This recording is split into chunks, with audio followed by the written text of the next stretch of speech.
SCG live में आपका स्वागत है। हम लोग क्लास 12th का इकोनॉमिक्स देख रहे हैं और इकोनॉमिक्स में हम लोग समष्टि अर्थशास्त्र का परिचय चैप्टर 1 देख रहे हैं। सबसे पहले हम लोग इसका कॉन्सेप्ट समझेंगे, परिचय समझेंगे। अगर आप कॉन्सेप्ट बेहतर तरीके से समझते हैं तो आपको ऑब्जेक्टिव क्वेश्चन और सब्जेक्टिव क्वेश्चन दोनों में आसान होगा। आप आसानी से बना पाएंगे उसे और आसानी से क्वेश्चन को कर पाएंगे। जब हम ऑब्जेक्टिव का प्रैक्टिस कराएंगे आपको, तो आप कॉन्सेप्ट के समझने के साथ ही आप उसका आंसर दे पाएंगे, नहीं तो आपको आंसर रटना पड़ेगा। तो हम लोग जल्दी जल्दी कॉन्सेप्ट क्लियर करते हैं। आपको पता है कि सब्जेक्टिव और ऑब्जेक्टिव का वेटेज बहुत है। 30 नंबर के ऑब्जेक्टिव सवाल हैं और सब्जेक्टिव के जो है वो 50 नंबर के सवाल हैं। तो 30 बहुत होता है एग्जाम के लिए, बोर्ड एग्जाम के लिए। आपको 12th में बोर्ड एग्जाम, ये साइंस के लिए भी काम देगा इकोनॉमिक्स, और आर्ट्स वाले के लिए भी काम देगा, कॉमर्स वालों के लिए काम देगा। तो तीनों फैकल्टी के लोग इसे देख सकते हैं। आप इसे देखें, कुछ पॉइंट को नोट करें। अभी नहीं भी नोट करने की इच्छा करता है तो नहीं नोट करें, हम आपको समझाते चलेंगे। और आप जब हम लोग ऑब्जेक्टिव प्रैक्टिस करेंगे तो आप खुद एहसास कर सकते हैं कि आप उसमें बेहतर कर सकेंगे। ठीक है, तो पहले हम लोग देखते हैं क्या कह रहा है। परिचय में पहला पॉइंट है कि समष्टि अर्थशास्त्र जो है, समष्टि अर्थशास्त्र, जिसे हम लोग अंग्रेजी भाषा में माइक्रो इकोनॉमिक्स कहा जाता है। क्या अंग्रेजी भाषा में कहा जाता है? तो माइक्रो इकोनॉमिक्स, जो मैक्रो शब्द से बना है। किससे बना है? मैक्रो शब्द से। और मैक्रो शब्द की उत्पत्ति जो है ग्रीक भाषा से हुई है। किससे हुई है?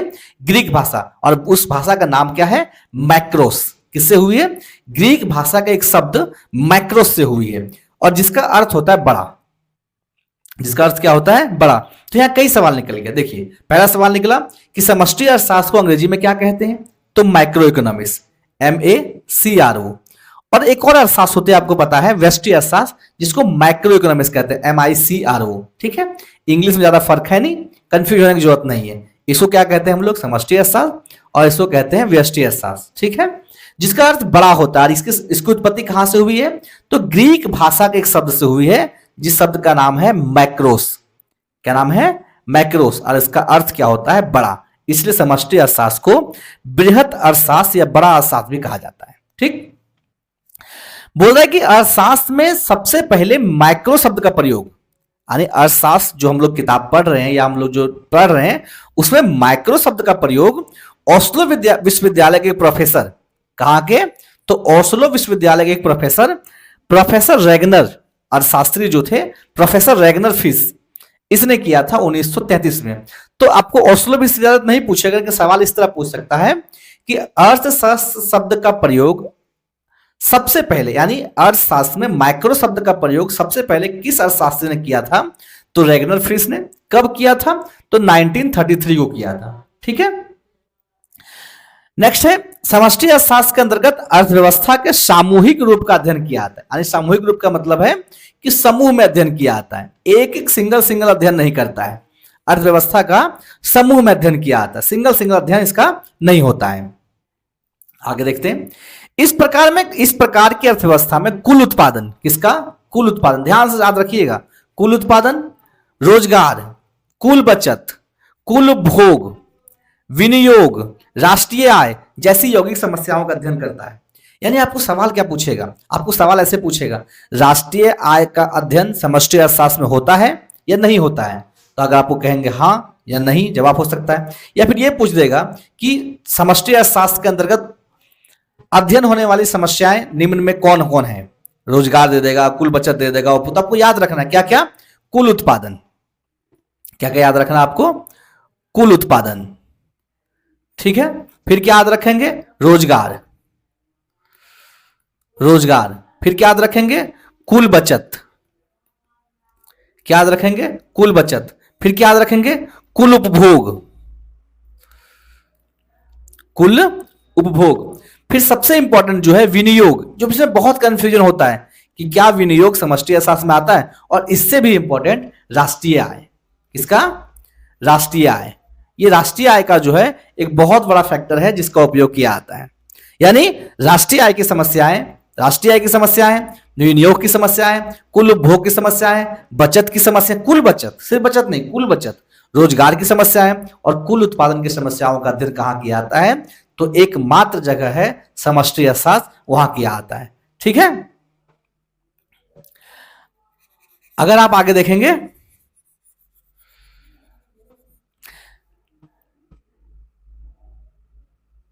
आगे कह रहा है, चूंकि इसमें व्यक्तिगत इकाइयों का अध्ययन करके योगों को अध्ययन किया जाता है, यानी कुल योगों का अध्ययन किया। देखिए, इसमें व्यक्तिगत इकाइयों का अध्ययन नहीं किया जाता है, तो कैसे क्या किया जाता है?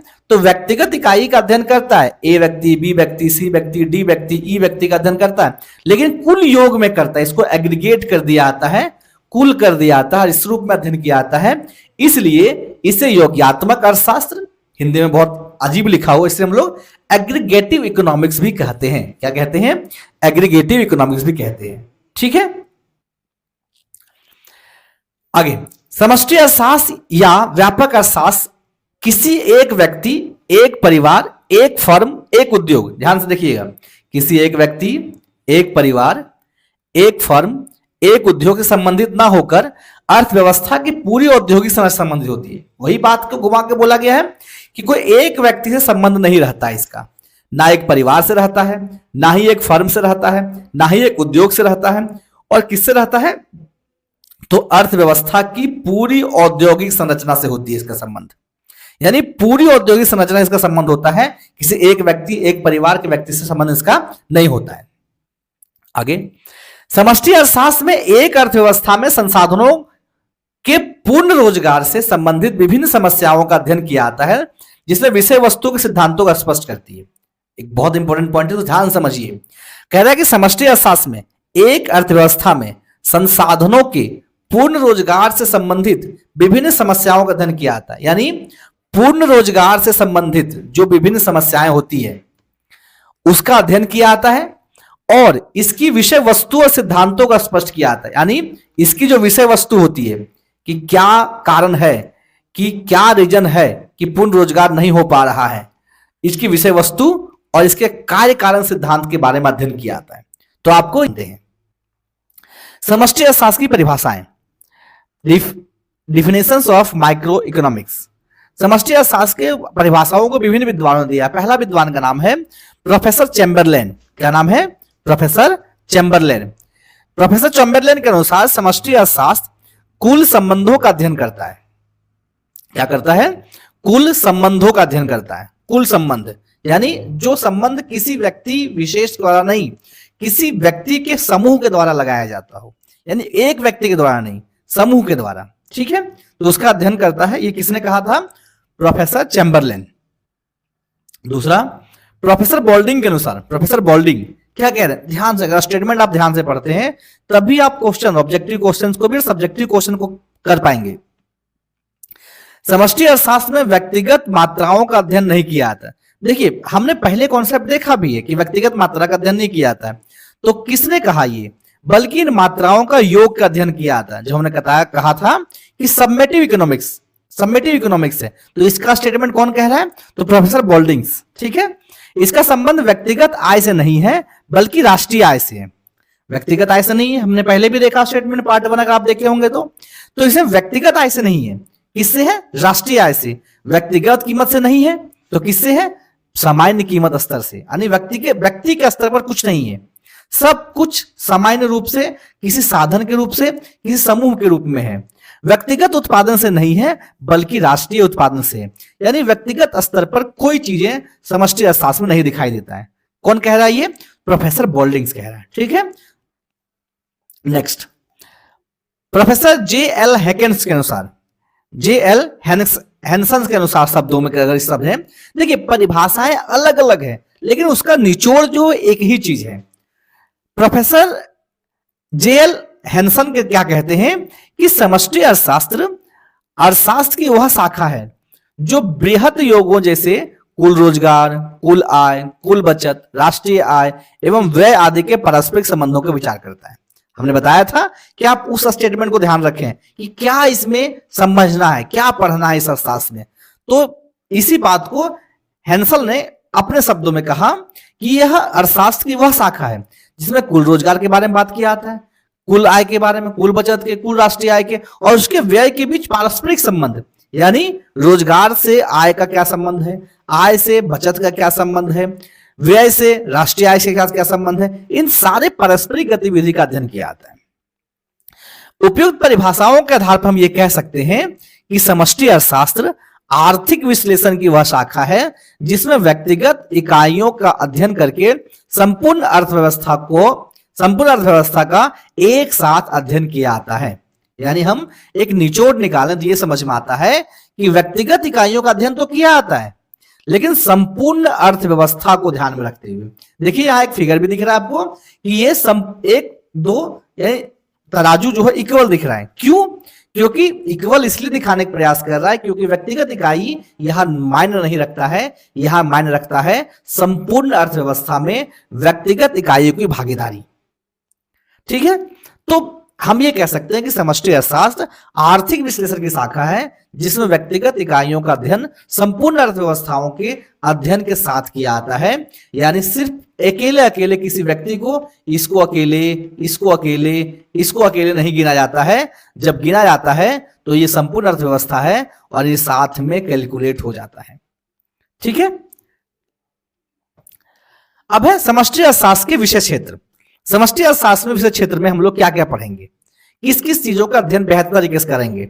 समष्टि अर्थशास्त्र के विषय क्षेत्र की व्याख्या इस तरह की जाती है। पहला, राष्ट्रीय आय का अध्ययन, स्टडी ऑफ नेशनल इनकम, राष्ट्रीय आय के बारे में पढ़ेंगे। दूसरा, उत्पादन एवं रोजगार के स्तर पर, उत्पादन और रोजगार के स्तर पर। तीसरा, वितरण के सिद्धांतों का अध्ययन। चौथा, आर्थिक विकास की समस्याओं का अध्ययन। पांचवा, अंतरराष्ट्रीय व्यापार का सिद्धांत। ये 5 चीजें आप ध्यान से समझें। राष्ट्रीय आय का अध्ययन पहले, उत्पादन और रोजगार का स्तर पर अध्ययन, वितरण के सिद्धांत पर अध्ययन, आर्थिक विकास की समस्याओं का अध्ययन, अंतरराष्ट्रीय व्यापार का सिद्धांत का अध्ययन। इन सारे गतिविधि को हम लोग इसमें पढ़ेंगे। फिर जो सबसे इंपॉर्टेंट गतिविधि, मुद्रा का सिद्धांत, theory of money, theory of money. सब अलग अलग चैप्टर्स हैं, आपको याद भी होगा अगर आप पढ़े हैं तो। हम लोग सिर्फ कॉन्सेप्ट को एक तरीके सिलसिलेवार तरीके रिवीजन करवा रहे हैं। ऐसा नहीं कि पूरा थियोरी आप पे बोझ डाल रहे हैं, नहीं, ऐसा करेंगे नहीं। एग्जाम का लास्ट मंथ है, 3 महीने का एग्जाम है बचे हुए, और इसमें आपको पूरी इकोनॉमिक्स को पूरी तरह से समझना पड़ेगा।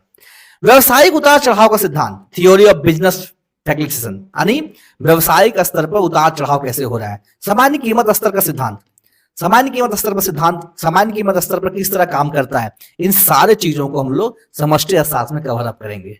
ठीक है, एक बार अच्छे से ध्यान रखें। राष्ट्रीय आय, उत्पादन रोजगार स्तर, वितरण का सिद्धांत, आर्थिक विकास की समस्याएं का अध्ययन, अंतरराष्ट्रीय व्यापार का सिद्धांत, मुद्रा का सिद्धांत, व्यवसायिक उतार चढ़ाव का सिद्धांत और सामान्य कीमत स्तर का सिद्धांत। आप मिस नहीं करें इसे। आगे हम लोग इसके देखेंगे कि प्रकृति क्या है, समष्टि अर्थशास्त्र की प्रकृति क्या है और महत्व क्या है, यानी इसके नेचर क्या है। आखिर ये नेचर किस तरह से है, इसका प्रकृति क्या है, नेचर क्या है समष्टि अर्थशास्त्र का, और महत्व क्या है। सबसे पहला पॉइंट है संपूर्ण अर्थव्यवस्था संबंधित। आपको सबसे पहले यही चीज कहा जा रहा है कि समष्टि अर्थशास्त्र संपूर्ण अर्थव्यवस्था संबंधित रखता है। यानी समष्टि अर्थशास्त्र में संपूर्ण अर्थव्यवस्था संबंधित है, अन्य नीतियों का अध्ययन करता है। संपूर्ण अर्थव्यवस्था यानी ऑल इकोनॉमिकल एक्टिविटीज अध्ययन कराता है। इसके साथ इन समष्टिगत नीतियों का प्रभाव किसी व्यक्तिगत इकाइयों को नहीं देखा जाता है, बल्कि संपूर्ण समाज में पड़ने वाले प्रभाव का अध्ययन किया जाता है। यानी इसमें व्यक्तिगत इकाइयों का बात नहीं किया जाता, इसमें संपूर्ण पड़ने वाले समाज का अध्ययन किया जाता है। अगर एक उदाहरण लें, झारखंड के लिए उदाहरण लें, तो झारखंड में देखिए अभी एक सरकार बनी है, नई सरकार हमारी बनी है हेमंत सोरेन की। उसने एक योजना लाई, मैया सम्मान योजना।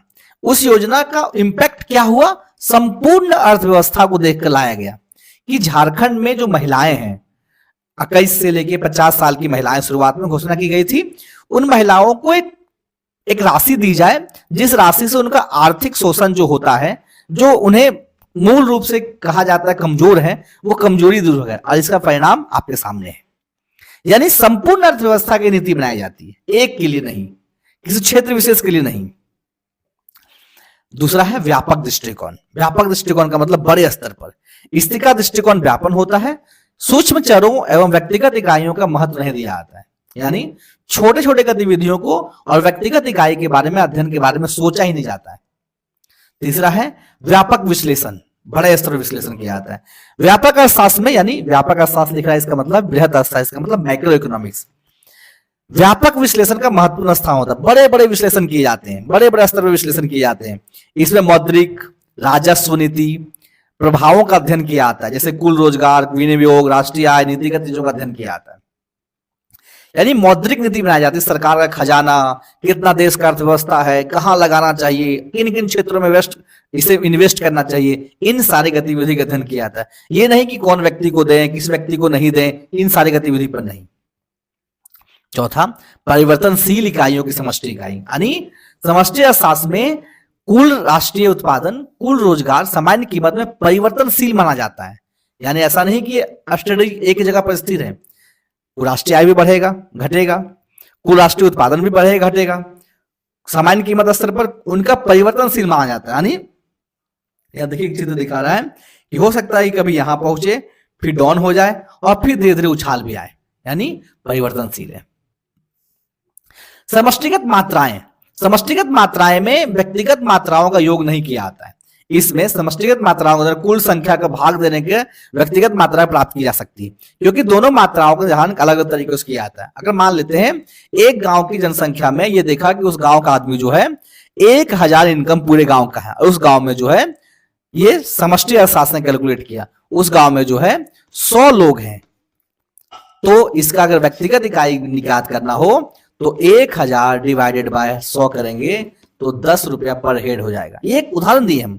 इसका मतलब ये कह रहा है कि समष्टिगत व्यक्ति स्थितियों के जोड़ में व्यक्तिगत इकाई के बारे में अध्ययन नहीं किया जाता है, यानी व्यष्टि अर्थशास्त्र की गतिविधियों को शामिल नहीं किया जाता है।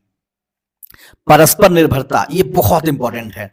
परस्पर निर्भरता बोल रहा है कि व्यक्तिगत साम्य स्तर में परिवर्तन का प्रभाव अन्य इकाइयों पर नहीं पड़ता, जबकि समष्टिगत प्राथमिक इकाइयों में संबंध होता है। एक परिवर्तन करके अन्य मात्राओं के साम्य परिवर्तन होगा। उदाहरण के लिए, यदि एक देश अपनी विनियोग बढ़ाता है और उसके गुणक प्रभाव के राष्ट्रीय आय में वृद्धि होगी, फलस्वरूप कुल रोजगार, उपभोग एवं उत्पादन में गुणक प्रभाव देखने मिलेगा। यानी परस्पर निर्भरता, यानी अगर एक देश अपना उत्पादन बढ़ाएगा तो वो सप्लाई भी करेगा, यानी वो सप्लाई करके किसी दूसरे देश को भेजेगा। इससे क्या होगा, कई तरह का चैन बनेगा, रोजगार बढ़ेगा, उसका आय का कुल स्रोत बढ़ेगा, उपभोग भी बढ़ेगा। उपभोग क्यों बढ़ेगा, सप्लाई जब होने लगेगा तो लोग कंज्यूम करने वाले ज्यादा बढ़ेंगे, और इसका परिणाम क्या होगा, परिणाम आपके सामने है, जीडीपी का ग्रोथ होगा। यानी एक चीज के बढ़ने से किसी देश, जैसे हम उदाहरण के लिए लें तो भारत में अगर देखें 2014 से लेके अभी तक की सरकारों में रोड्स बहुत बने हैं, रोड्स जो है बहुत बने हैं। अब आप कहेंगे कि रोड बनाने से देश की अर्थव्यवस्था को कितना फायदा हो रहा है, बहुत फायदा हो रहा है, क्योंकि रोड्स बनने से, हाईवे रोड्स बनने से दूरी घट गई है, शहर के बीच की दूरी घट गई है, और जब दूरी घट गई है तो ट्रांसपोर्टेशन बढ़ गया है। जब ट्रांसपोर्टेशन बढ़ गया है तो रोजगार में वृद्धि हुई है, कई तरह के नए रोजगार के अवसर खुले हैं, कई तरह के नए परिस्थितियां डेवलप हुई है, ताजा सामान शहरों में मिल पा रहा है। इस तरह से परस्पर निर्भरता आपको दिखाई देती है। ठीक है। सातवां है व्यक्ति की अपेक्षा सामूहिक हित, ये बहुत इंपॉर्टेंट है। समष्टि अर्थशास्त्र में व्यक्ति की अपेक्षा यानी ग्रुप्स का ध्यान अधिक रखा जाता है। इसलिए आप देखे होंगे सरकारें समूह बनवाती है, गांव में, टोला में, मोहल्ला में समूह बनाकर पैसे देती है, तो सामूहिक ध्यान रखने का प्रयास किया जाता है। आज के युग में विकासशील देशों व विकसित देशों में आर्थिक नियोजन द्वारा अपना अधिकार, आर्थिक विकास करने में तत्पर हो रहा है। आर्थिक नियोजन किया जा रहा है और उन आर्थिक नियोजन करके जो है विकास करने में बेहतर, यानी आर्थिक नियोजन का मतलब अर्थव्यवस्था में कुछ नियोजित चीज डाली जा रही है। नियोजन में संपूर्ण अर्थव्यवस्था पर ध्यान केंद्रित किया जाता है, संपूर्ण अर्थव्यवस्था पर ध्यान केंद्रित किया जा रहा है। हम ऐसी योजनाओं को अधिक उपयोगी मानते हैं जिसके द्वारा हम अधिकतम लोगों तक कल्याण हो सके। हम ऐसी योजनाएं को अधिक उपयोगी मानते हैं जिसके द्वारा हम अधिकतम लोगों तक कल्याण पहुंचा सकें, अधिकतम लोगों तक जो है कल्याण पहुंच सके, उन चीजों को हम लोग अधिक उपयोगी मानते हैं। किसमें? समष्टि अर्थशास्त्र में। अगर हम इसे देखें तो समष्टि अर्थशास्त्र का एक पॉइंट जो हमारे समझ में आया कि हम समष्टि अर्थशास्त्र की प्रकृति के बारे में पढ़ रहे थे। समष्टि अर्थशास्त्र की 7 प्रकृति है जिन गतिविधि को हमने देखा। अब हम लोग समष्टि अर्थशास्त्र के महत्व को पढ़ेंगे। आखिर समष्टि अर्थशास्त्र का महत्व क्या है? तो समष्टि अर्थशास्त्र का महत्व जो है वो जिनका अध्ययन विश्लेषण बोल रहा है कि समष्टि अर्थशास्त्र के अंतर्गत ऐसी समस्याओं का अध्ययन किया जाता है जिसका अध्ययन एवं विश्लेषण व्यष्टि में संभव नहीं है, छोटे अर्थशास्त्र में संभव नहीं है। समष्टि अर्थशास्त्र व्यक्तिगत एवं स्थान के समूह का महत्व देता है, जबकि संक्षेप में निम्नलिखित समझा, यानी हम ये कहें कि जो व्यक्तिगत अर्थशास्त्र में यानी व्यष्टि अर्थशास्त्र जिसका संभव नहीं है अध्ययन करना, उसको हम लोग समष्टि अर्थशास्त्र पढ़ते हैं। पहला, संपूर्ण अर्थव्यवस्था में सहायक, आर्थिक नीतियों में सहायक, आर्थिक विकास में सहायक, मुद्रा प्रसार, मुद्रा का संकुचन, मौद्रिक समस्याओं में सहायक, योजनाओं के निर्माण में सहायक, सामूहिक व्यवहारों के मूल्यांकन में सहायक, साधनों के वितरण में सहायक, व्यष्टि अर्थशास्त्र के विकास में सहायक, सामूहिक मांग एवं सामूहिक पूर्ति की मद में सहायक, आर्थिक समस्या, गरीबी, बेरोजगारी, महंगाई, राष्ट्रीय व्यापार, बचत, विनियोग आदि विस्तृत अध्ययन में सहायक। यानी राष्ट्रीय आय उन जगह पे पहुंचती है, समष्टि अर्थशास्त्र उन जगह पे पहुंचती है जहां व्यष्टि अर्थशास्त्र नहीं पहुंच पाती है। ठीक है, अब है समष्टि अर्थशास्त्र और व्यष्टि अर्थशास्त्र में तीन भेद होते हैं मुख्य रूप से। समष्टि अर्थशास्त्र के निम्नलिखित तीन अलग अलग परिघटनाएं हैं, अलग अलग रूप हैं। पहला है समष्टि एस्थेटिक, माइक्रो एस्थेटिक्स। इसके अंतर्गत संतुलन अवस्था में अध्ययन किया जाता है, जब संतुलित अवस्था हो, नॉर्मल चल रहा हो देश, तब इसका अध्ययन किया जाता है। किंतु इसमें संतुलन पर पहुंचने की प्रक्रिया का अध्ययन नहीं किया जाता है। यानी जब देश स्थिर हो, एक संतुलित स्थिति में हो, न्यूट्रल हो, ठीक है, पैसा आ रहा है, लेकिन उस व्यक्ति का अध्ययन किया जाए, उस समय का अध्ययन किया जाता है, लेकिन कैसे पहुंचा उसका अध्ययन नहीं किया जाता है। दूसरा है कंपैरेटिव माइक्रोइकोनॉमिक्स, तुलनात्मक समष्टि एस्थेटिक। इसके अंतर्गत विभिन्न संतुलनों की तुलना की जाती है। आखिर फर्स्ट 3 मंथ में, सेकेंड के 3 मंथ में, थर्ड के 3 मंथ में क्या हुआ, किन किन चीजों का अध्ययन हुआ, क्या हुआ कि हमारा अर्थव्यवस्था ग्रोथ नहीं कर रहा है। किंतु अर्थव्यवस्था एक संतुलन से हटकर दूसरे संतुलन प्राप्त करने की प्रक्रिया का अध्ययन नहीं करता है। ये भी सही है कि हमने हर 3 मंथ में आप देखे होंगे जीडीपी में ग्रोथ के बारे में बात की जाती है। जीडीपी बार बार हम कह रहे हैं आपको, ग्रॉस डोमेस्टिक प्रोडक्ट, जिसका नाम है सकल घरेलू उत्पाद। ये देश की अर्थव्यवस्था के लिए बहुत प्रयोग होता है। तो हर 3 मंथ में इसका डाटा आता है और हर 3 मंथ के डाटा के साथ कैलकुलेट किया जाता है कि हमने कितना ग्रोथ किया या कितना ग्रोथ नहीं हो रहा है मेरा। समष्टि प्रावेगिक यानी माइक्रोडायनेमिक्स, ये बहुत अलग टॉपिक है माइक्रोडायनेमिक। वैसे इतना जटिल सवाल आपको नहीं पूछेंगे एग्जाम, फिर भी यह एक आर्थिक विश्लेषण एवं अर्थार्थवादी विधि है जो उच्च गणित पर आधारित होती है और कारण अधिक जटिल हो सकता है इसका। इसके द्वारा अर्थशास्त्र के प्रायोगिक रूप की व्याख्या की जाती है। इस विधि में के अंतर्गत अर्थव्यवस्था के विभिन्न क्षेत्रों में होने वाले परिवर्तनों, समायोजन की प्रक्रिया का गहन अध्ययन किया जाता है। यानी अर्थशास्त्र के अलग अलग समायोजन की प्रक्रिया, जो बेहतर तरीके से क्या हम लगाते हैं, किस तरह ग्रोथ करता है, क्या आगे जाता है, क्या नहीं जाता है, इन सारे समायोजन की प्रक्रिया का अध्ययन समष्टि प्रावेगिक यानी माइक्रोडायनेमिक में किया जाता है। तो हमने एक टॉपिक खत्म किया अर्थशास्त्र के क्या क्या की 3 कैटेगराइज थे। हम लोग नेक्स्ट टॉपिक में अभी बात करेंगे कि अर्थशास्त्र की विशेषताएं क्या है और इसका उद्भव कैसे हुआ। कौन अर्थशास्त्र का? समष्टि अर्थशास्त्र का विशेषता क्या है और इसका उद्भव कैसे हुआ। तो समष्टि अर्थशास्त्र की 2 सामान्य विशेषताएं हैं। पहला विशेषता है समष्टि अर्थशास्त्र निर्णयकर्ता अथवा समष्टि आर्थिक भूमिका अदा करने वाले समष्टि अर्थशास्त्र नीतियों का अनुपालन राज्य स्वयं एवं वैधानिक निकाय जैसे भारतीय रिजर्व बैंक, भारतीय प्रतिभूति एवं विनिमय बोर्ड इसी प्रकार की संस्था करते हैं। यानी समष्टि अर्थशास्त्र जो है उसका निर्धारण जो है, अनुपालन राज्य के द्वारा भी किया जाता है, भारतीय रिजर्व बैंक के द्वारा किया जाता है, या एक संस्था के द्वारा, सरकार के द्वारा, मान्य संस्था के द्वारा, जिसमें आरबीआई या भारतीय प्रतिभूति नियामक बोर्ड, जो पैसा छापने के लिए मुख्य रूप से जिम्मेदार होती है, ये संस्था करती है। इस विधि में भारत के संविधान जैसा कोई परिभाषित नहीं की गई है। ऐसे प्रत्येक निकाय में एक या अथवा सार्वजनिक अनुपालन करना होगा।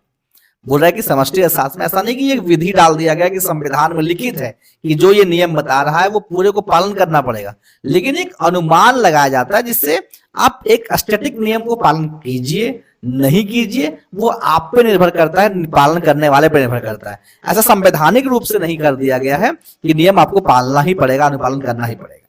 ठीक है।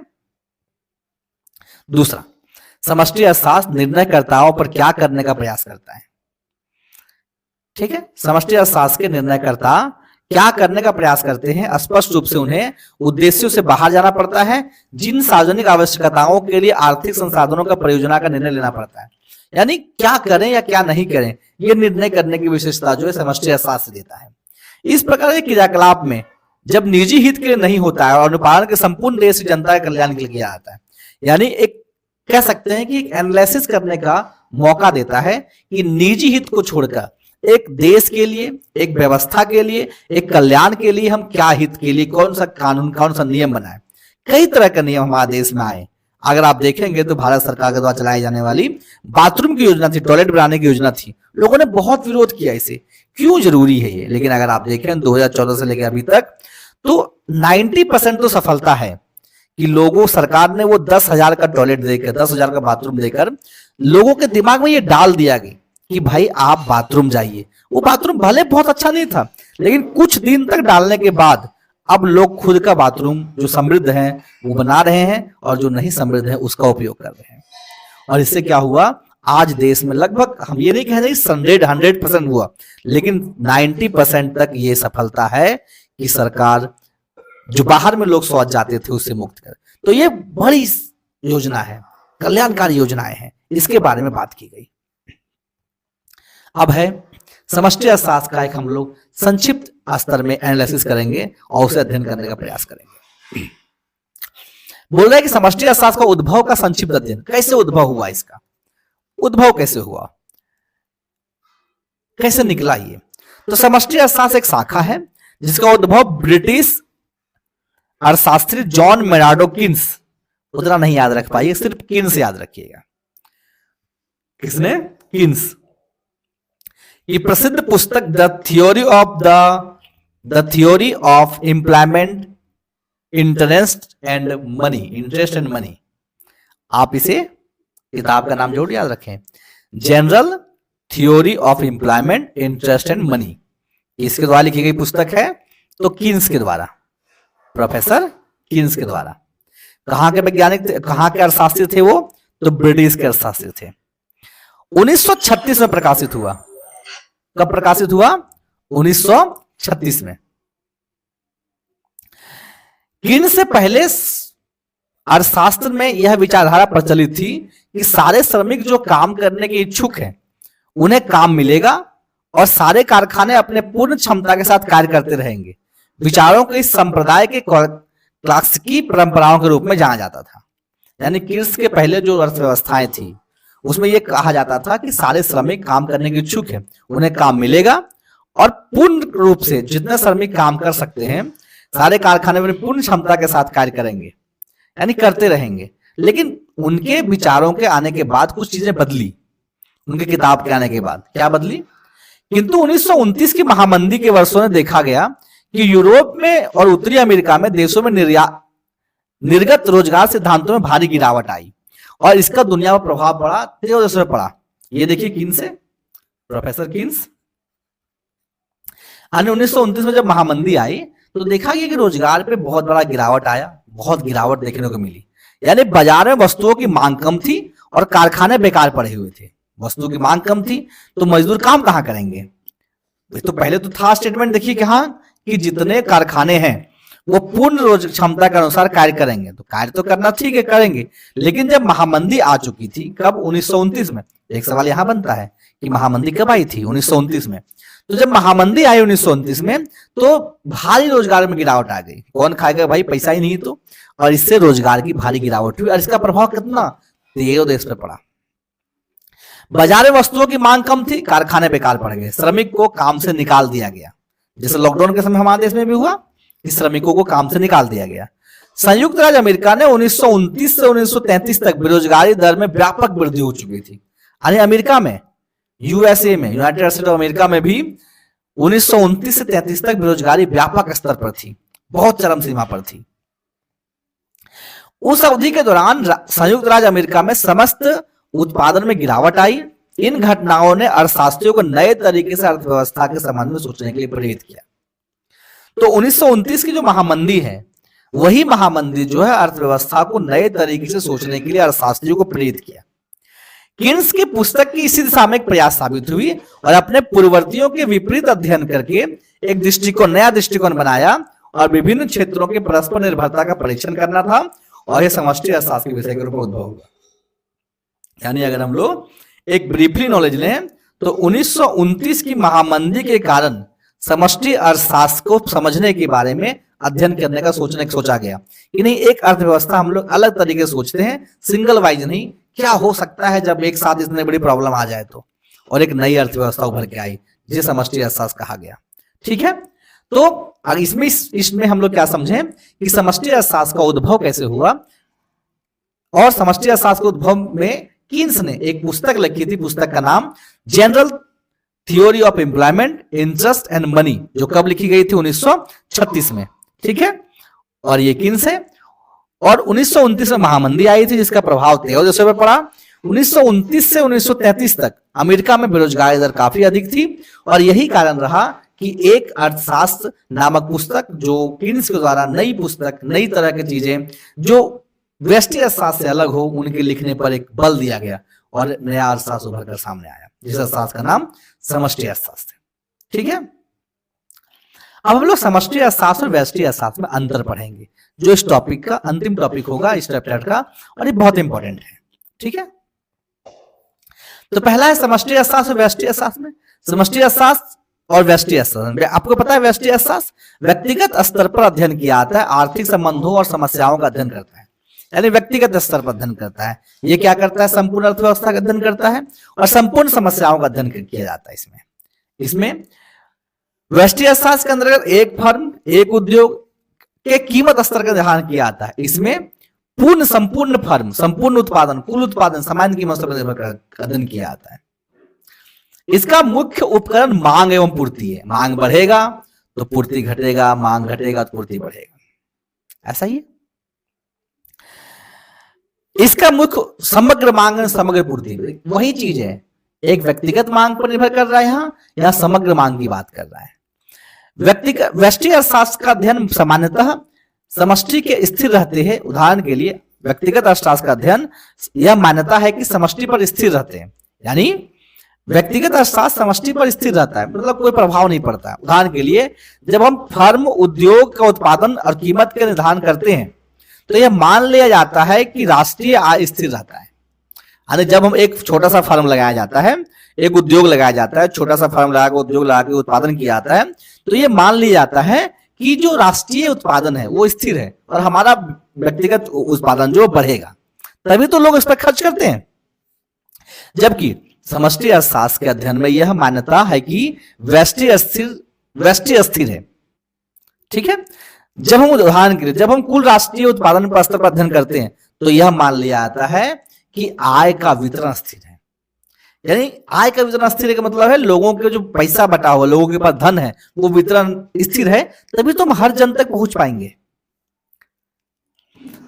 अब हम लोग जो समष्टि अर्थशास्त्र और व्यष्टि अर्थशास्त्र में अंतर देखें। हम लोग अर्थव्यवस्था के जो मूल रूप है, ये हमको पढ़ना जरूरी था, इसलिए इसके साथ जोड़ दिए चैप्टर में। पूंजीवादी, समाजवादी और मिश्रित अर्थव्यवस्था। अगर हम देखें इस चीज को तो क्या है, अर्थव्यवस्था मूल रूप से 3 चीजों में बटी हुई है, पूंजीवादी अर्थव्यवस्था, समाजवादी अर्थव्यवस्था और मिश्रित अर्थव्यवस्था। क्या होती है इसे देख लेना बहुत जरूरी है, नहीं तो फिर आपको एक कंफ्यूजन बना रहेगा। वैसे इस चैप्टर में टॉपिक तो नहीं है, लेकिन ये कहीं ना कहीं किसी लाइन में आपको देखने मिलता है, तो इसे आप जरूर देख लें। इसके साथ अर्थव्यवस्था को 3 भाग में बांटा गया है। पहला पूंजीवादी अर्थव्यवस्था, दूसरा समाजवादी अर्थव्यवस्था और तीसरा मिश्रित अर्थव्यवस्था। आने पूरे दुनिया में 3 तरह के देश हैं। ये बहुत इंपॉर्टेंट टॉपिक है, बहुत इंपॉर्टेंट। ठीक है, पूंजीवादी अर्थव्यवस्था, समाजवादी अर्थव्यवस्था और मिश्रित अर्थव्यवस्था, 3 भाग में इसे बांटा गया है। आने दुनिया में 3 ही तरह के देश हैं। पहला है पूंजीवादी अर्थव्यवस्था, ऐसी अर्थव्यवस्था जिसमें सरकार का कोई हस्तक्षेप नहीं होता है, पूंजीवादी अर्थव्यवस्था कहलाता है। यह कीमतों के निर्धारण बाजार के शक्तियों के द्वारा किया जाता है, यानी सरकार का हस्तक्षेप अर्थव्यवस्था पर नहीं होता है। जैसे अमेरिका में, अमेरिका की सरकार अपना अलग काम करती है और वहां का कोई हस्तक्षेप, और साथ में वहां का जो व्यापार है वो अलग काम करता है। सरकार का कोई हस्तक्षेप जो व्यापारियों पर नहीं होता है। कीमत कितना बढ़ेगा, कितना घटेगा, ये सारा बाजार निर्भर करता है। कंपनी निर्णय करता है। दूसरा, समाजवादी अर्थव्यवस्था। देखिए ये तो पूंजीवादी हो गया। समाजवादी अर्थव्यवस्था ऐसी अर्थव्यवस्था जिसमें सरकार का, ये सरकार लिखा हुआ, ठीक है, सरकार का पूर्ण नियंत्रण होता है। किसका नियंत्रण होता है? तो सरकार का, ठीक है, सरकार का पूर्ण नियंत्रण होता है, उसे समाजवादी अर्थव्यवस्था कहते हैं। जैसे रूस का अर्थव्यवस्था, चाइना का अर्थव्यवस्था, इसमें क्या होता है? सरकार का पूर्ण नियंत्रण बाजार पे होता है, क्या बिकेगा, कितना बिकेगा। आप एक उदाहरण समझ लीजिए, जब टिकटॉक जैसे ऐप को भारत में बंद किया था तो सरकार ने बात किया था कि इस ऐप को बंद नहीं कीजिए। अगर भारत में कोई कंपनी बंद हो रही है तो क्या कोई भारत की सरकार बात करेगी? नहीं, क्योंकि उसके बंद होने और चलने से सरकार का सीधा प्रभाव पड़ रहा था। तीसरा है मिश्रित अर्थव्यवस्था, जिसमें समाजवादी और पूंजीवादी दोनों अर्थव्यवस्थाओं के लक्षण पाए जाते हैं। यानी जहां जरूरत होगा वहां सरकार बात करेगी, जहां जरूरत नहीं होगा वहां सरकार बात नहीं करेगी। यानी सरकार की भी कंपनियां चलेंगे, सरकारी कंपनी भी चलेंगी और प्राइवेट कंपनी भी साथ साथ चलेंगे। उसको मिश्रित अर्थव्यवस्था कहते हैं और इसका एक उदाहरण भारत है, हमारा देश मिश्रित अर्थव्यवस्था वाला देश है। तो हमने इस चैप्टर के परिचय में बहुत इंपॉर्टेंट टॉपिक को टच किया। आशा करते हैं आपको ये समझ में आया होगा। आप इस वीडियो पर अपना कमेंट जरूर डालें, आप अपने दोस्तों के साथ वीडियो शेयर करें, चैनल को सब्सक्राइब करें। जितने लोगों तक आप पहुंचाएंगे हमारा मनोबल उतना बढ़ा रहेगा। हम लोग इस चैप्टर के ऑब्जेक्टिव क्वेश्चंस को और सब्जेक्टिव क्वेश्चंस को, जो आपके बोर्ड एग्जाम 2025 के लिए बहुत इंपॉर्टेंट है, जल्द ही लेकर आएंगे। तब तक के लिए आपके लिए धन्यवाद। Thank you. पढ़ते रहिए।